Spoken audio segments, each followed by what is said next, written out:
Do you ever find yourself wondering how much does those little lost minutes here and there throughout the day cost you? That lost time is an incredibly large expense to your company. And that's what we'll dig into in this week's Planning for Profit Minute. Let's take a look.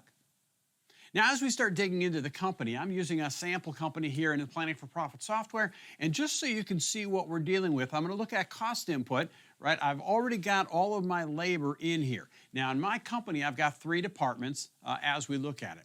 And so, as we look at these individual employees, let me show you how they break down into our company itself. If I look at our field labor summary, and I'm going to look at it based on hours. At that point, I can scroll down very quickly, look at my service department, my first department here, and when I look at total hours, I can see I've got one person who is really full-time service, and then a number of other people who are just, they're part service, they're part installation. They don't have a boatload of hours, but even in this case, I've got a tremendous expense tied into that lost billable time. And you can see exactly what that costs you by looking at your labor rate analysis report.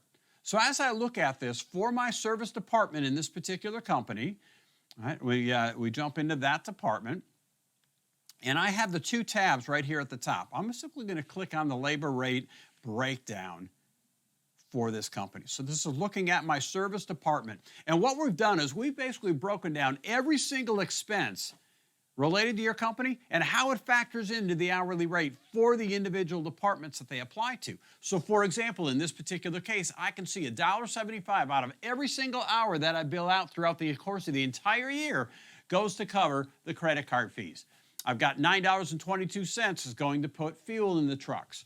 Right, so I've got $2.36 going to vehicle maintenance. I can keep going down. I see my fixed expenses below that. As I scroll down on this list, if you look at it now, in this particular company, I've got $18 an hour going to cover the wages for my dispatcher. That's a significant expense that typically is dedicated just to the service department. But then you look at the rest of these, right? So I've got $7, I've got 50 cents, $1.53, 8 cents, 3 cents, right? Very small dollar amounts.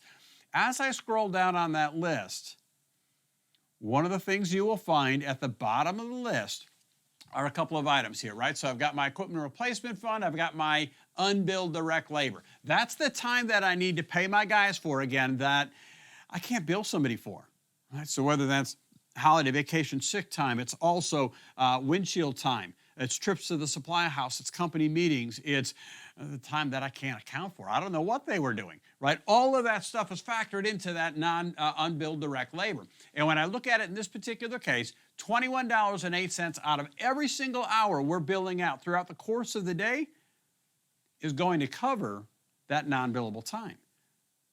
And again, remember, for a typical service technician, most service technicians are about 50% non-billable. In other words, out of an 8-hour day, we're able to bill out for about 4 hours of their time. Something has to pay for the other 4 hours. For your installers, typical installers between 30 and 35% non-billable. Something has to pay for that time, and it needs to be built into the hourly rate for the individual company. And when I look at this company, again, I can see that in my service department, we're billing $150 an hour for our residential service. But out of that $150 an hour, over $20 an hour is going to cover just the lost time. That number tends to be your single greatest expense. And that is this week's Planning for Profit Minute.